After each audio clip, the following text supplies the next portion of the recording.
Welcome, everybody. Glad you're joining us for this edition of the genealogy series at Spartanburg County Public Libraries in Spartanburg, South Carolina. I am Charity Rouse. I'm the Director of Local History here and work in the Kennedy Room with a staff who focus in on our local history and genealogy resources. Tonight, we will be talking about newspaper articles and obituaries, how to find newspapers, what types of things you might find in newspapers, how to find obituaries, some various sources. I will give examples of both places and places to look and types of information you may find. And it's not comprehensive. I mean, there are a lot of resources that you might find, but at least it'll help you get started thinking about how to get your newspapers and obituaries as a central part of your research. Our handout is linked in the notes. If you're watching the YouTube recording, it should be linked in the program description. If not, please contact the Kennedy Room via the contact us at spartanburglibraries.org. Okay, so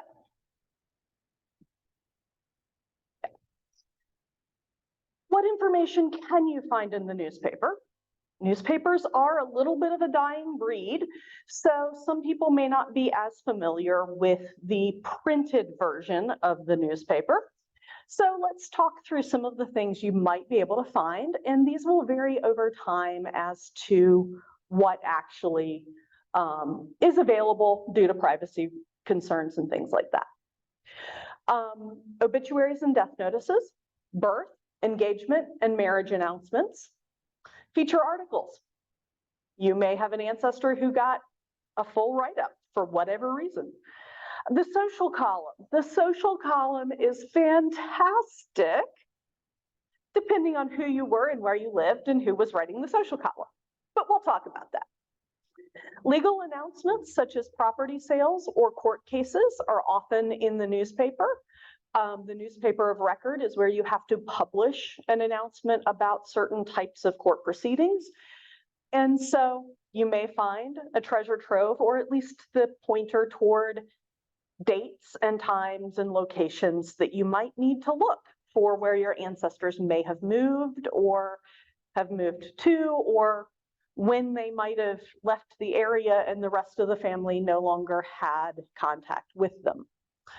The police blotter is kind of amusing unless it's really, well, depends on how close to you the person is. Sports scores. I was about to pull some sports information for a cousin, Jack Eady, who ran track for Wofford, and our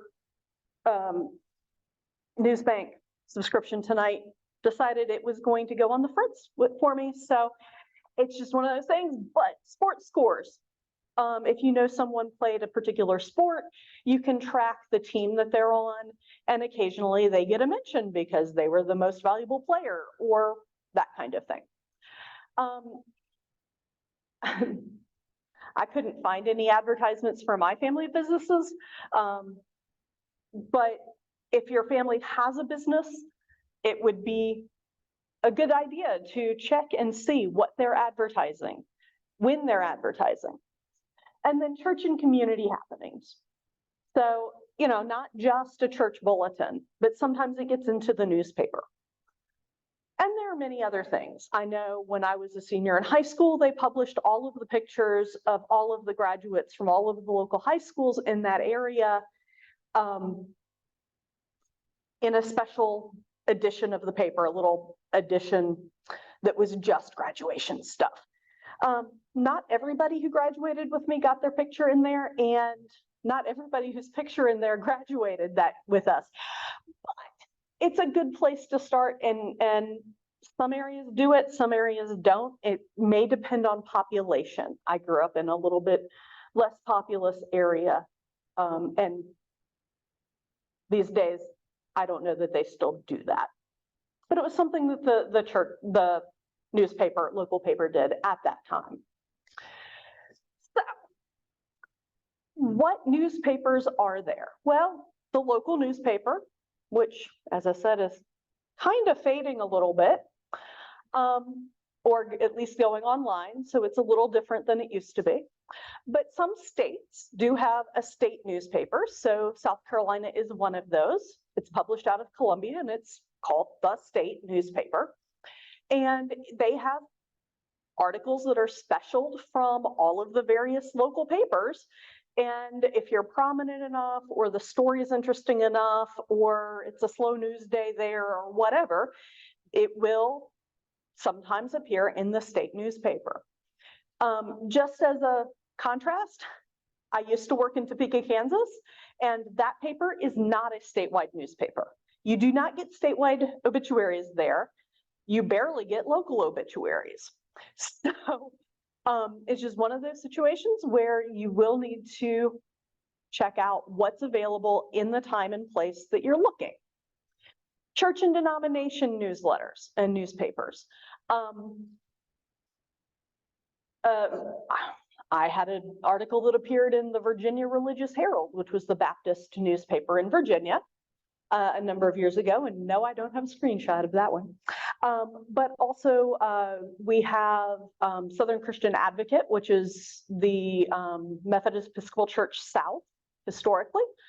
And so you will find some things in those papers as well. Business papers. So unfortunately, I didn't grab a picture of this, but we have a textile Tribune that was local for the textile industry here in Spartanburg County. We have scattered very random editions of it. So the local library is going to be a good place to start looking for these things, because they may have a catch-all, and it doesn't matter if they only have one, if it's the one that you needed. So take a look at that. There are language newspapers. You see this with immigrant populations. In Kansas, we had German and Swedish and Polish and many other languages of language groups that came in, ethnic groups that came in to Kansas between the 1880s and the 1930s. And we're still publishing, or at least published for 2 or 3 generations in their own language. Please note that if it is an ethnic language newspaper, it's going to be in whatever that language is. You're gonna have to figure out how to read it, or do Google Translate, or whatever. It's not gonna be keyword searchable in English. Like any record, it will be keyword searchable in the language it was produced in. And then ethnic groups, other ethnic groups, sometimes it's not still in a German language, but it is still a German community or an Asian community, a Chinese, Chinatown kind of newspaper. So know the type of group that you're looking for. There were a lot of African American newspapers in the early 20th century with the Great Migration North. And so I'll show you an example of a search that covers some of those. You may find a lot about Southern places in Northern newspapers if you are looking for the African American diaspora, simply because they were more free to publish those papers above the Mason-Dixon line. And so, and people wanted news of home, and people were writing back and forth, and churches were headquartered in places north. And sometimes that had an effect on what was available as well. So,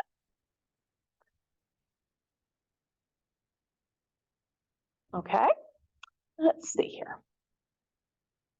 So where to find, if you're going in person, where to find newspapers? Well, your local library. The local library to the place. If I'm looking for Cornwall, Virginia, the paper is going to have been produced either in Buena Vista or Lexington, Virginia. And so if I can't find it online and I'm gonna go in person, I'm gonna go probably to Lexington first, because that's where the library that has the history room is. But I'm going to look for papers that are local to that county. And then I'm going to go a county over to the next larger places. A lot of the obituaries from my family that's in Rockbridge County, Virginia, where those places are published in either Stanton papers or in Roanoke papers. So those are the larger papers in the region. The local historical society or genealogical society, and that's going to depend on the place, which organizations are active. So research the place, call the local library and ask at the reference desk, hey, I'm looking for newspapers local to your area. Where can I access those if I come in person, or do you have online access? A state library or historical society is going to have statewide holdings, and depending on the state, they may be more comprehensive than others. In Kansas, the State Historical Society was actually founded by the newspaper publishers in the 1860s, I think, became a state in 1861 and opened to European settlement in 1851. And there were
Charity.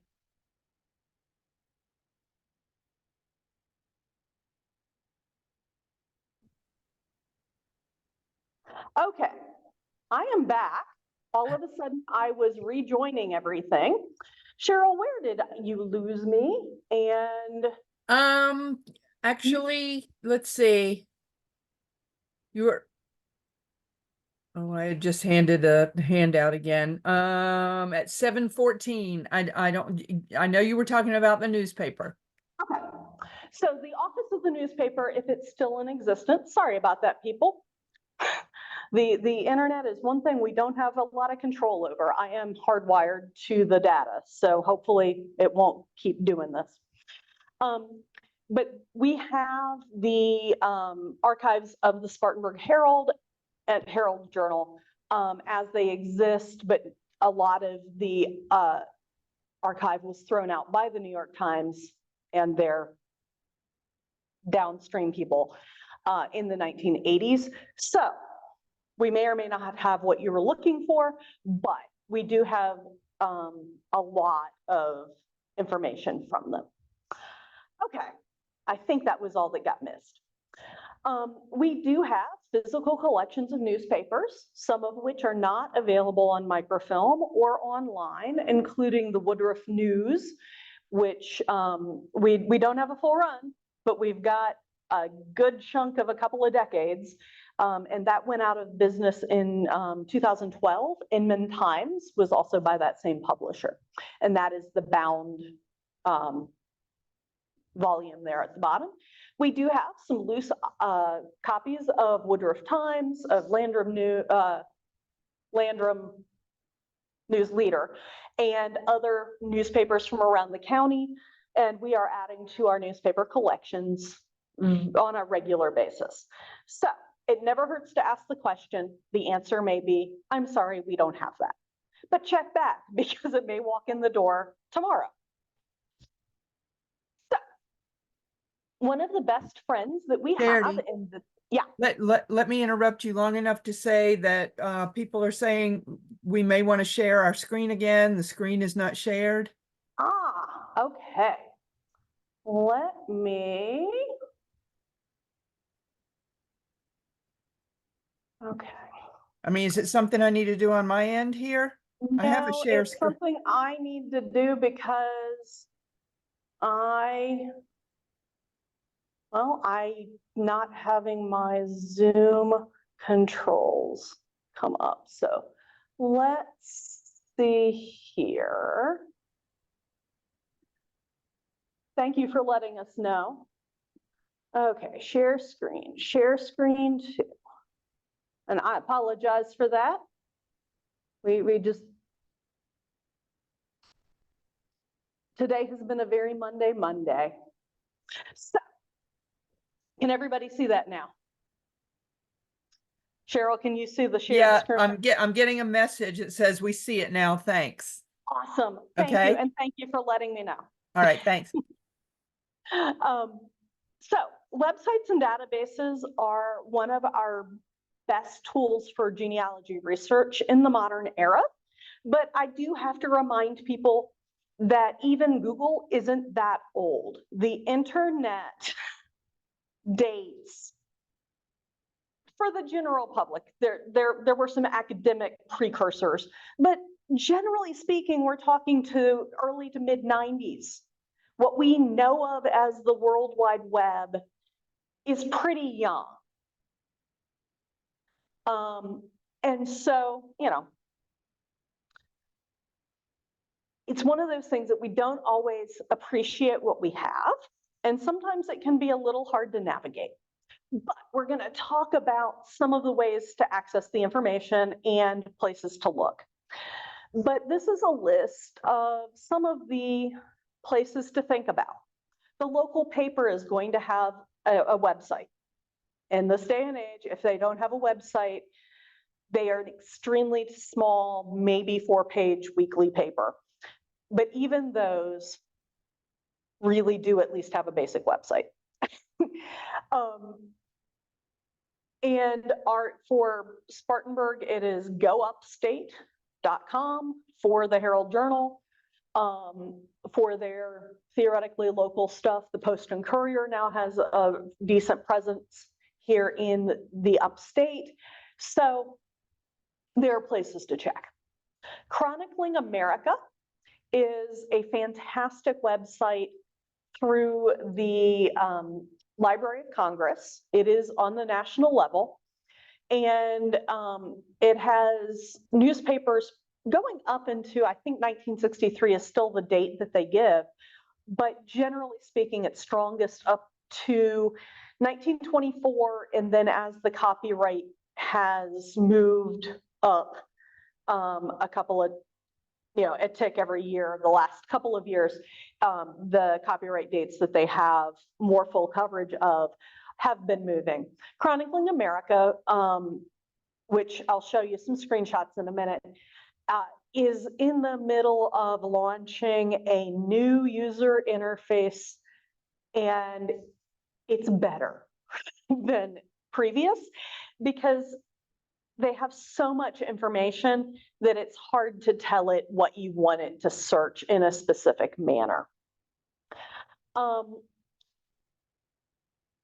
Each state library has state library resources, which could mean databases. South Carolina State Library, any person in South Carolina can get a state library card.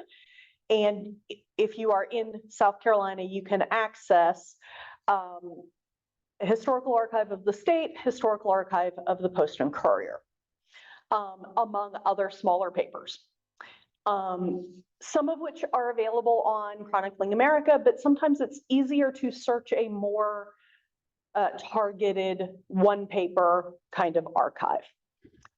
The Google Newspaper Archive, the link is on your handout because it's really hard to Google it anymore.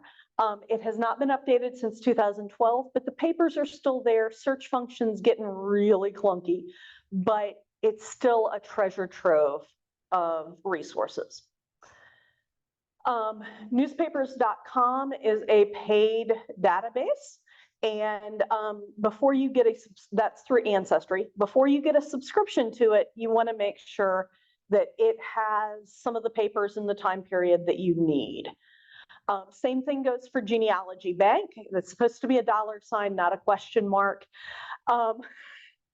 It's been a week. But anyway, and again, Genealogy Bank, I'll show you a list of some of the papers that they have. Fulton History is out of Fulton, New York. And it started out as an old Fulton postcard collection. And a guy who collected postcards, into collecting postcards, you can still search the postcards, but also got into digitizing newspapers. Started out as being New York centric and has expanded, and it's a one-man shop.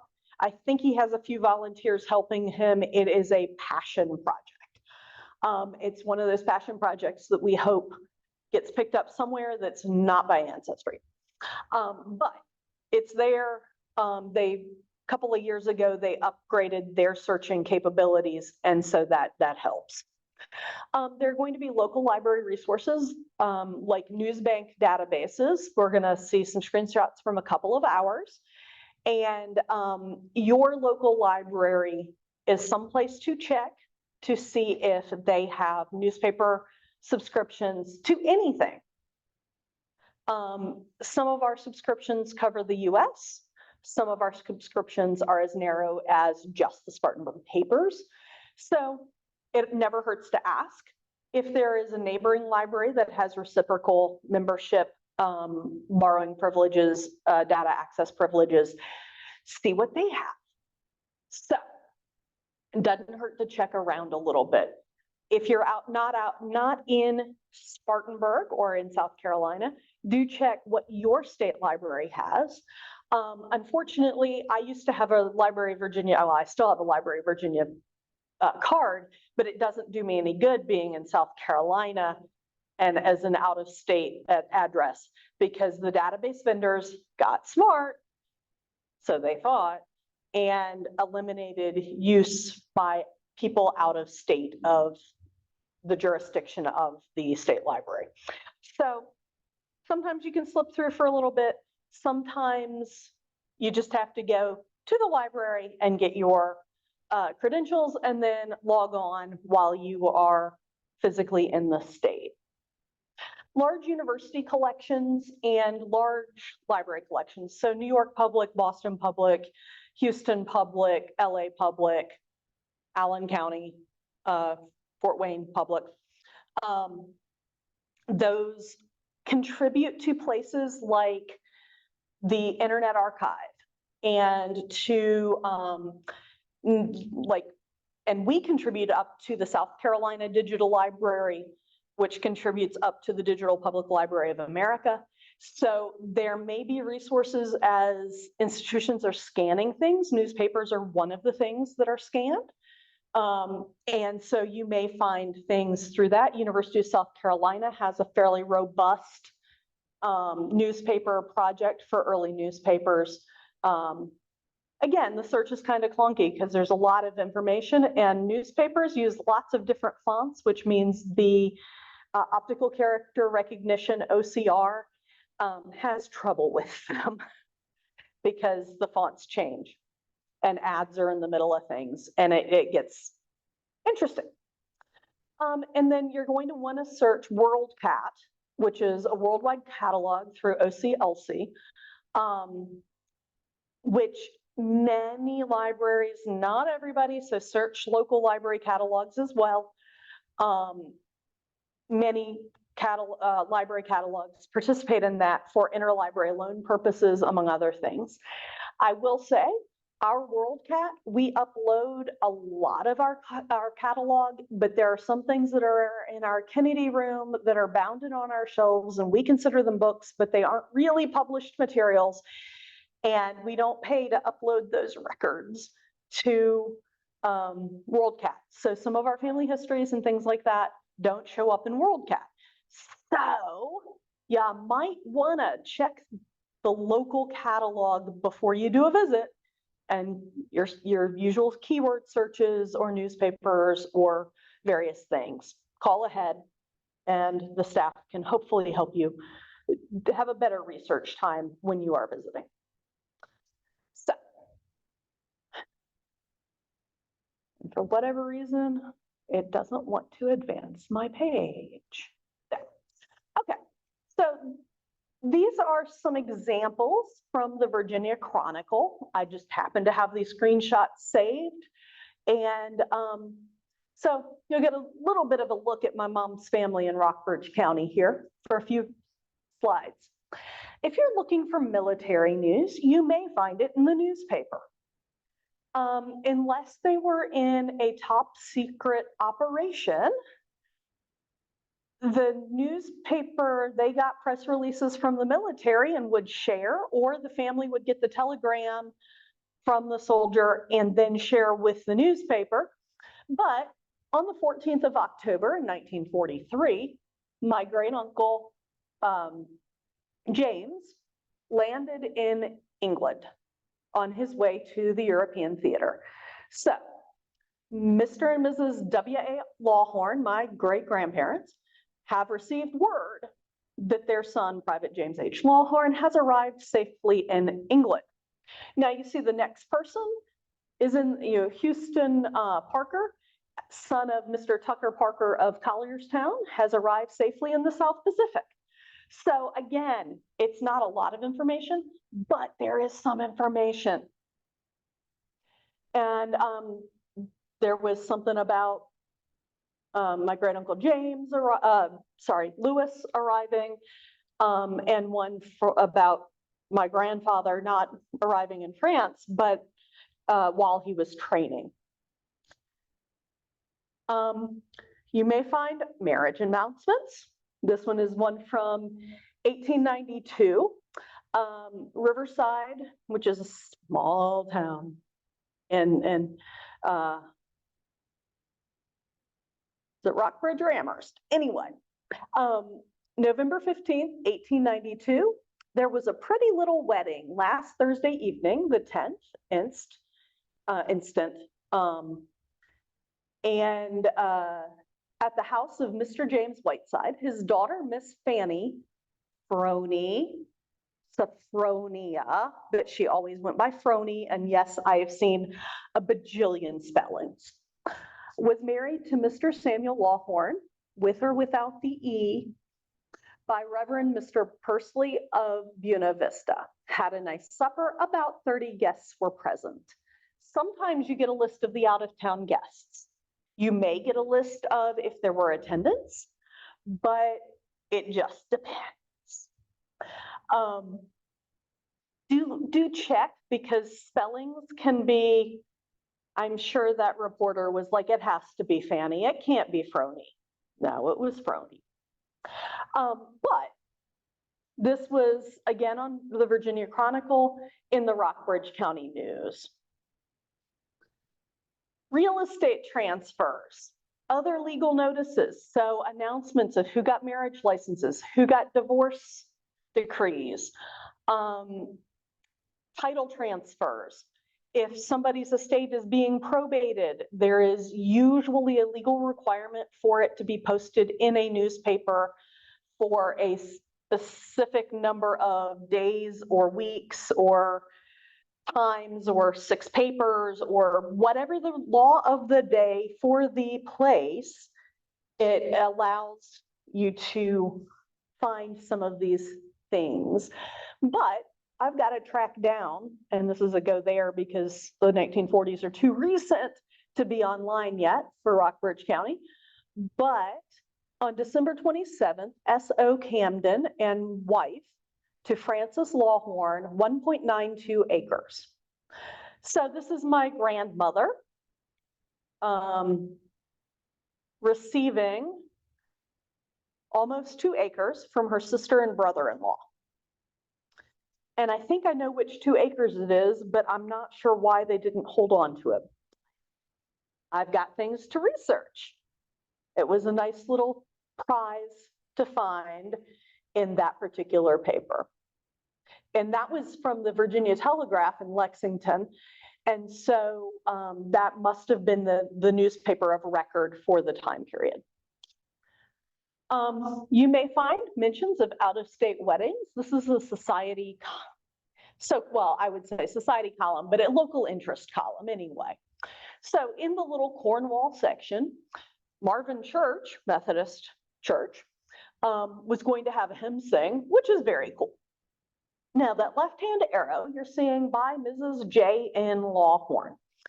Know your initials and remember to search all women by Mrs. Spouse. So Mrs. J. N. Lawhorn was my great aunt, Lena, wife of Jerome, who was the brother of my great grandfather, Willis. They also lived 2 houses away from each other in the town of Cornwall, which was a lumber company town, very small town that built up to support the lumber company. And so you get things like Mrs. Cleveland Miller is visiting relatives at Piney River, and et cetera. And you go over and you see that Mrs. W.A. Lawhorn, Mrs. Willis Lawhorn, my great-grandmother Laura Susan Shoemaker Lawhorn, attended the Kowalski-Kilman wedding in Baltimore, Maryland on Saturday. That was one of the Lawhorn side nieces getting married. So why would you look in a Rockbridge County paper for information about when a wedding happened in Baltimore? Well, if that's where the relatives lived, then you might find it. So don't just discount if something comes up with a geography unfamiliar. You might want to check it out because you might figure out where the family had moved. In our case, the Baltimore branch moved from Little Cornwall up to Baltimore. You might find school news. So the Wilmer School closes at Cornwall. I was all horrified when I first read that. Oh no, the school closed down. No, it was just end of year exercise. And so closed with appropriate exercises. And so my grandfather's brother James and May Dowdy, her brother Max, married my grandmother's youngest sister. And then you read down through the list, and my grandfather is in here somewhere. And of course, now I'm sitting here going, there it is. So my grandfather did something called home talent, Warren Lawhorn. So not sure what it is. Wish I could ask him, but I could probably research because those are probably very common little essays or things to memorize in the time period. But it puts him and his classmates in a time and a place together and tells me what school. In 1932. So Genealogy Bank, I do not have a subscription to this. Like all of us, I have to choose where my personal money goes, and I don't have unlimited resources. So, but Genealogy Bank does have 264 newspapers in South Carolina. And you can go on their site, see this list of newspapers, and you can click on the paper and it will tell you what dates it covers and the location. So on the right-hand side here, we've got Spartanburg Herald Journal, 1/4/1997 to current, only the obituaries. Okay. They've got the Carolina Spartan between 1844 and 1917. That's probably from the exact same microfilm that we have. The Spartanburg Journal from 1902 to 1906. And the Daily Herald from 1893 to 1939. So don't just click on it expecting you're going to find newspapers from the 1950s because they aren't there. They don't have them in their database. Newspapers.com has very little of Spartanburg County. I can't justify the cost of that database because they don't cover local information. Wish I could. There are a lot of my family pops up in hints with newspapers.com on Ancestry that I don't have access to. So, but again, sometimes you can tell what newspaper it is and find the paper in one of these other places. So, one of our news bank databases that we've now had for about 1.5 years, and we're hopefully in July, we will have one called Hispanic Life in America, which will have some Spanish language and English, but for Hispanic diaspora folks. But this is Black Life in America. And if you have one of our library cards, you can access this from home. If you are a distance person and this would be of interest to you, we do an out-of-county library card for $35 that gets you access to these, at least currently, until our license changes, but it hasn't changed and we don't have that many people using it from out of state. So it's, if you need a lot of resources for Spartanburg County specifically, you may want to look into that. But in Black Life in America, I put Spartanburg in the search bar and hit search. Over 1 million results. Now, some of these Spartanburg is mentioned once, some of these Spartanburg is mentioned all over the place because some of the Spartanburg Herald and Journal and Carolina Spartans do show up in this. But the earliest mention is a sheriff's sale advertisement published in the State Gazette of South Carolina from Charleston, South Carolina in 1791.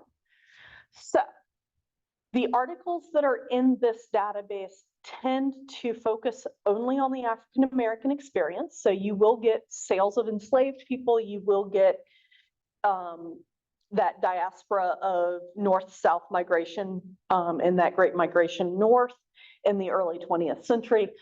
You get a lot of different things. So you can search names, quotes are your friend. If you need quotes for like Jerome Lawhorn, put it in quotes and it will find Jerome and Lawhorn next to each other, which can be very helpful. There is a handout for all of the search terms you can use. In librarian speak, we call them Boolean language that help you say this and this within 3 words kind of thing. And I forgot to give Cheryl that link. So if you want that link, contact us and we'll get it sent to you. And that's Newsbank in general, the search terms they use, which are different from some of the search terms that Google uses. But you can try some of the Google ones and see if they work in these databases. But they're specific programming for their particular databases. But on all of these databases, on the left-hand column, you can see that you can have things show by oldest versus newest, or by just a year or a decade. You select one of those little blue bars in the graph and hit apply. And so you can get more information. So this screen was the oldest of those 1 million newspaper articles, and this screen is the newest. And I did it on January 29th. So on January 29th, apparently there was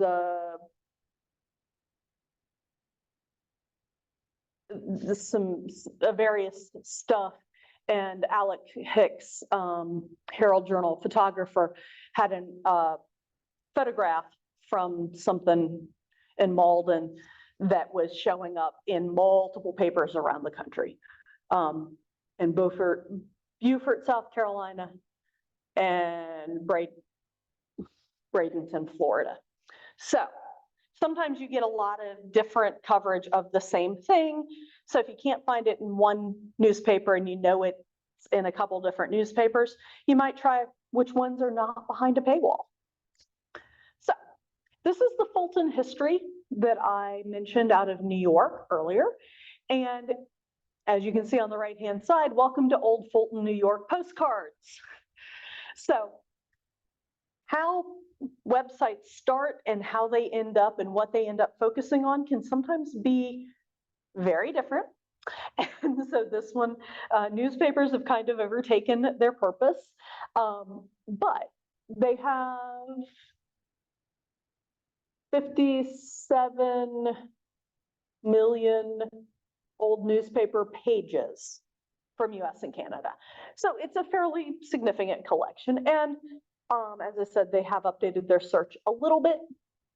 And so I searched again for Spartanburg on this one, and it's not a great copy of that picture, but in the Lafayette, Georgia, Walker County Messenger of 1951 August to July 1953, there is the engagement of Miss Mary Alice Snow to Lieutenant Richard Landrum Shores, and a picture. So again, it might be a Spartanburg part of the couple, but check where the grandparents lived, check if they have recently moved towns, those types of things. So again, just because it's a New York site doesn't mean it can't be helpful. So feature articles. This is not a relation to my knowledge. It would be at minimum a fourth cousin, so to her husband. But also remember, again, women, you gotta search Mrs. spouse name. But Mrs. LeGrand Rouse, otherwise known as Virginia, was a musician in town, taught music, really influential. I wish I was related to her, but I'm not. And she hosted a Mrs. Myrtle Gentry soprano in a recital. And this was at Mrs. Rouse's home. And so it was just kind of a fun little social little thing, and it got a good number of column inches. Also in our Newsbank historical Herald Journal collection, this is a 1921 birth announcement that Mr. and Mrs. E.O. Hunter of South Church Street announced the birth of their daughter, Lola Reddy, born August the 8th. So it's just one of those situations where you never know. Search the name. And you may find stuff, and you may not find stuff. But you don't know until you start the search. If the name could be spelled a couple ways, there are ways to LAWHOR in asterisks, because sometimes it has an E, sometimes it doesn't. Often, if you leave off the E on Lawhorn, it will still find it with the E because the string of letters matches exact. It's just extra stuff. I will find, if I search for Rouse, I will find Sprouse, because Rouse is inside Sprouse, or Rousey, that has a Y at the end of it. So it depends on how the search is working in that particular database. The police blotter. Always fun to have the black sheep unless it's real close to you. And so at some times and places, the police blotter has been more active than others. With the internet, it's, I think, a little less active. And as population gets more dense in some places, it's less likely to get much column space because there are too many things going on. Even when in its heyday, you didn't get every single call unless they were funny. And sometimes the reporter would put those in. Sometimes it's a once a week thing. Sometimes it's after the court date, just kind of saying what the various considerations were in court. But police court yesterday morning found Jim Farmer guilty of violation of 3 traffic regulations and gave him a total fine of $30 or 70 days. Other cases disposed of by the recorder were J.L. Burns, charged with disorderly conduct, was given a sentence of $25.75 or 30 days. Viola Gossett was charged with disorderly conduct, was given a sentence of $100 or 30 days. And Viola Gossett was charged with vagrancy and was given a sentence of $25 or 30 days. So, you know, if those are your ancestors, might be a sign to check some other things. You're not going to be likely to find Viola as a homeowner, at least not at that time period. And I want to say this was 1922, September 21 of 1922 in the Spartanburg Herald. So again, you never know until you start checking. So obituaries are just kind of a subset, but there are some places that aggregate obituaries specifically. So I want to highlight those in addition to the various newspaper options that I've already talked about.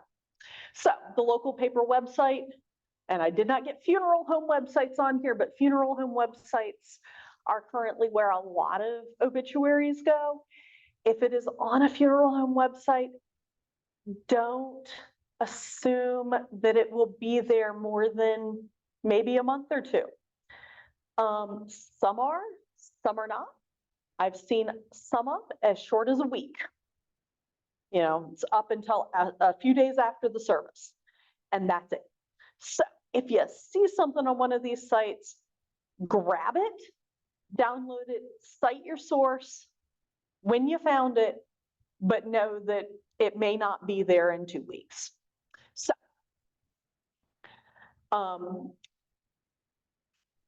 Heritage Hub is a database that we have through Newsbank, and I'll show you some examples from that.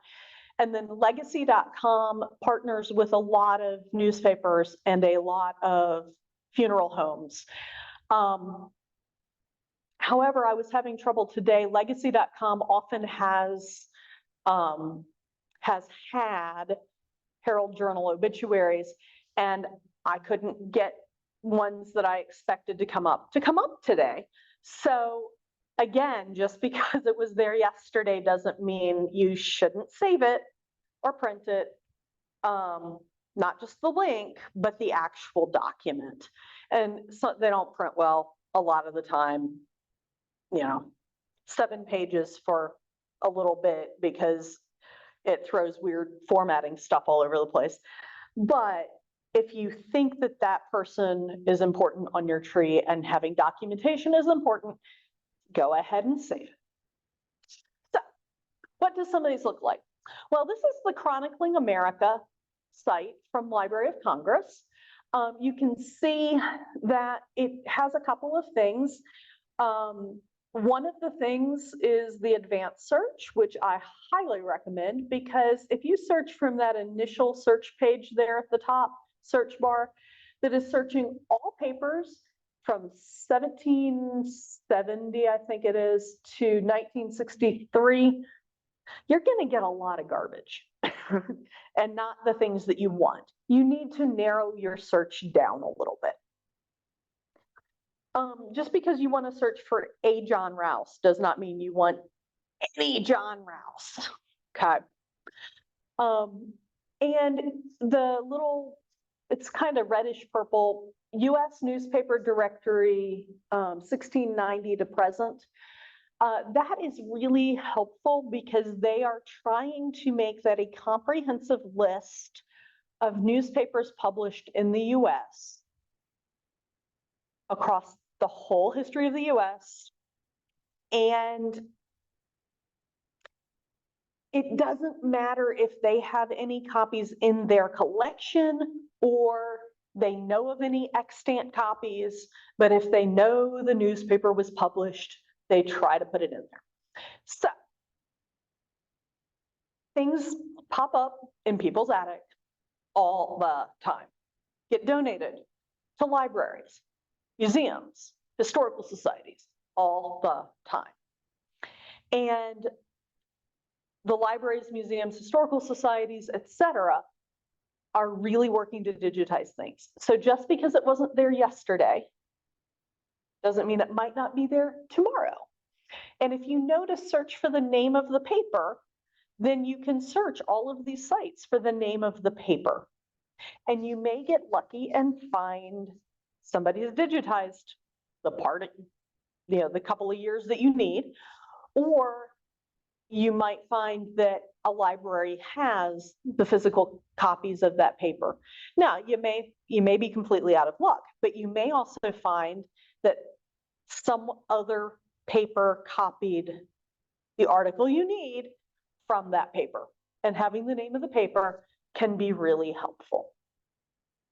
So, in Chronicling America, I did an advanced search for John and James and Rouse, looking for my second great grandfather. And you can see on the results, that is listing every time John, James, or Rouse appears on those papers. And I did a little look at a few things, went through a couple pages worth of the paper, and it was within the first 2 pages. But I was able to find from 1918 my great-great-grandfather's obituary. Now, you will notice that even though in the headline it says Captain John James Rouse, the OCR missed James and Rouse on that line. I don't know what it was reading there, but it wasn't reading what's printed. You will find that John James, oops, they missed Rouse again on the first full line of the obituary. And then he's called JJ. Of course he's called JJ. And so sometimes it's not going to pick up all instances. So you do have to do some digging. Yeah, I knew when he died. I knew there was an obituary. And so I kept digging. And this is in the Dillon Herald. I have a much worse copy of this from that had been specialed up to the state newspaper out of Columbia. It's basically the same obituary. It may have left some of the details out, but the print on that particular page is faded, and so it didn't scan well. And so sometimes you want to look for a different newspaper because it might have survived better. So, and this is the only place that mentions his wife's death in 1892. Still don't know where she's buried. Have nothing on her. But sometimes it pays to dig. So another obituary that I have is, again, from the Rockbridge County News, Amanda Whiteside, Mrs. Amanda Whiteside. It lists her parents. It lists the remaining, that she was the mother of 13 children, 12 of whom are living. It lists all 12 living children and where they are living now. And they are spread around the region. So, if you're trying to figure out, is this James Whiteside my James Whiteside or a different James Whiteside, this helps you know, well, if it says they're living here, it's more likely to be that person. So again, it's a way to find where have the kids moved, what are they doing? Sometimes it'll tell you an occupation, it just depends. Heritage Hub is another database that we have. America's News is the modern, it's the last 20 years or so, maybe 30 years of newspapers from across the country. Heritage Hub covers 3,600, 3,700 newspapers. And it's obituaries that go back to 1704, the current. And so always a good thing to check. It's a last name, first name, middle name is optional. I usually find that muddies the water too much. Year of death, which is highly recommended if you know it. If you don't know it, it doesn't really do fuzzy searching. It just tells you there wasn't one in their database. And a keyword is optional. So sometimes if I know they were Spartanburg County, I will put Spartanburg or I will put South Carolina. And that can help in the keyword. But Virginia Rouse, because I didn't put in the date, she died in 2001. It gave me, I had to dig a little bit, but I got down to 2001 and it gave me 3 options. One of the things about Heritage Hub, among other things, is sometimes you just get a text transcription. Sometimes you do not get this is what it looked like on the page of the paper. It's still the same information, but it presents differently. And lineage societies sometimes don't like text transcripts like this. But if you do find it, it gives you the paper. You can check and see if the local library has it on microfilm and they can pull the actual, here's what it looked like in the paper for you for a free or a small fee. So it's still helpful. But again, sometimes you get a transcript, not the actual text. So I did a John Rouse search on Heritage Hub without any other keywords or anything. And found this gem from 1792 in Newport, Pennsylvania. I'm assuming the paper was from the Pennsylvania Mercury and Universal Advertiser. And that very last line there, in Newport, comma, Mr. John Rouse. And that is the old-fashioned S, double S that looks like an F. And so remember that letters may not appear the way they do in modern times. S's are particular on that, and people may have transcribed it as Ralph, R-O-U-F, as in Frank, E. And so this is just a listing of deaths local to Wilmington in February of 1792. And the instance, like it says, died on Wednesday, the 15th instance, it means this month. But you have to watch that if the paper was printed, if it was like special to a weekly paper that was printed into the next month, like it was printed in March and they didn't catch that it was February 15th. So do read it a little bit, take it with a little grain of salt if it's not the initial paper, if it says special to or something like that.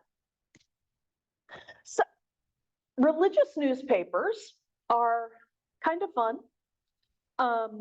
And this one, you don't always get a lot of genealogically pertinent information. I have one for a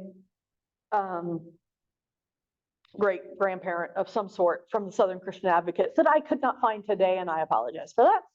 That literally from the obituary, I know the person's name and that they died and that they were a member in really good standing and loved by their Sunday school class at the church they attended.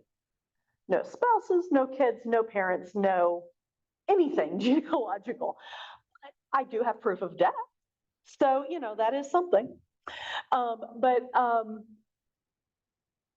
in the Southern Christian Advocate for the Southern Methodist Episcopal Church, this Daniel Livingston on the second column there was born in Scotland on 28th June 1814. At age 14, he landed in Charleston. He moved to the Marlborough district and joining the Methodist Episcopal Church in 1841 before moving to Madison, Florida in 1845. He died there in July 9th, or died there July 9th, 1866. And that is all within that first paragraph. The entire long paragraph just waxes poetic about how good and religiously spiritual and fine man of faith that he was. So, and that was published in the Southern Christian Advocate on the 14th of September, 1866. And the tribute was written by his pastor. Doesn't give us the pastor's name, but it does give us the pastor. So it's just one of those things that they can be a great resource, especially if other papers didn't exist in the location at the time, if they were particularly faithful in a particular denomination. And I mean, but I have some that give parents and grandparents and all of the kids and the whole 9 yards. So it just depends on who is writing the obituary and what they wanted to include. So, are there questions? Hi, Charity. It's me, Cheryl. Yep. No questions so far, except from me. I have one about this Southern Christian Advocate. Did I understand correctly? I know that doesn't Wofford have this newspaper? Yes, Wofford has the newspaper, and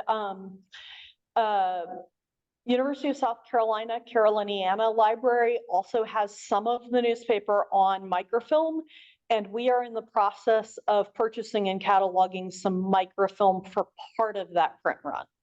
Okay, so we'll be getting some of it in our library. Yes. Okay. Some of it will be in microfilm form in our library. And I don't have the specific dates. Okay.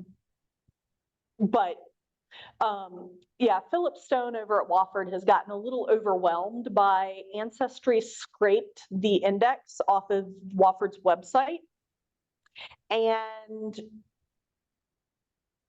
put it onto Ancestry, and everybody got their hints. And Philip has been spending a lot of his time filling obituary requests and not doing other things as the archivist over at Wofford. And there are times when he just has to say, I can only do X number of requests in a week, and people are waiting a while to get their requests. So us having some of the film is going to help alleviate some of that. And is this primarily for Methodists?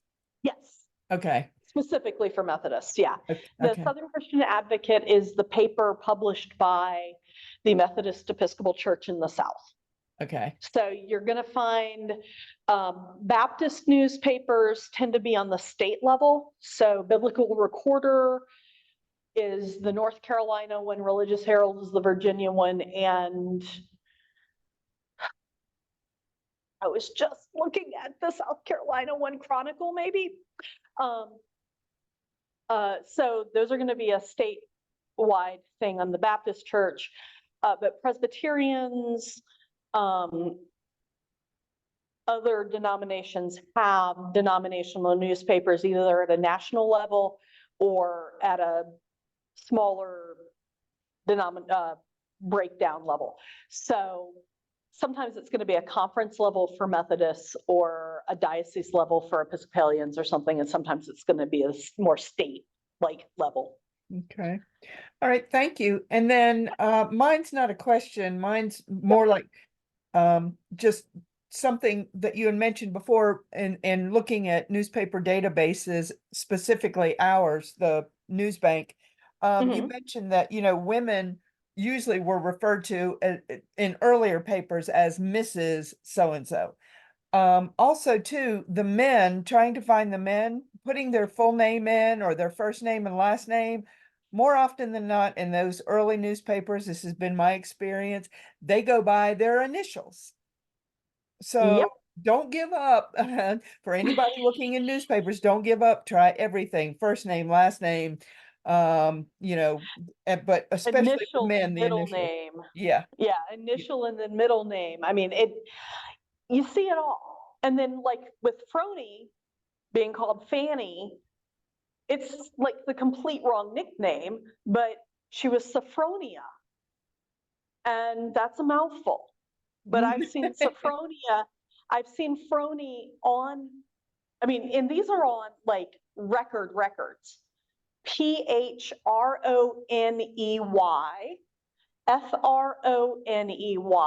Fronie. I mean, the list keeps going. Yeah. So, I mean, it's just, and if they used a nickname, you got to search the nickname, you got to search all the women's married names, maiden name, you got to search the initials. It can get a little overwhelming, but the whole thing is just don't give up. I mean, keep yeah, trying everything. and try some of those. Okay, I know that they were in this place at this time, or I know they got married in 1940. Let me search one of the names just in 1940 Yeah. or whatever. If you're not finding the man, check the woman's name, check the parents' names, because sometimes the optical character recognition got one, but missed everybody else. And you get to the newspaper page and it's right there. Yeah. Ask, and if you contact a library or check a library website, do check for indexes. I gave you a couple of links on the handout. And on the handout, there are some examples. I think it's Indiana or Illinois. I did one of the big state universities there just to show non-South Carolina resource for resources that they have. And I hope that all of the links worked. I was in the middle of checking that out when we had a little staffing kerfluffle. So, well, we did have a Monday. Definitely had a yeah, Monday with this it's thing, been a didn't we? Monday, and thank you for your patience with our little technologically blip. Um, we haven't had many of those in the time we've been online. Yeah. So, All right. Well, right um, now I asked in the chat if there were any more questions, and I haven't seen anything come up.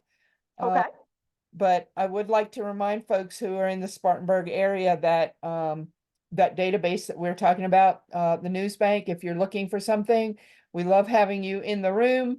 But if you have a library card, you can do this at home in your pajamas with your cup of coffee. yes. And if you are distance and it's a limited number of items that you are looking for, please feel free to contact the Kennedy Room staff. You can go to Spartanburg Libraries, contact us, and I think it's history and genealogy is the subject, or call us in the Kennedy Room. Just call the main library number, ask for the Kennedy Room, and you will get cycled through to us. And we will be happy to help at least triage and figure out what we do have for you. I know last month some people had some very specific questions about some records. And then if you're local or want to come in for our Judy Russell event March 8th and 9th, please do. Otherwise, I will see people back here on April 1st. Thanks so much. Okay. All right. I'm going to stop the recording now. Okay. Yep. Cool.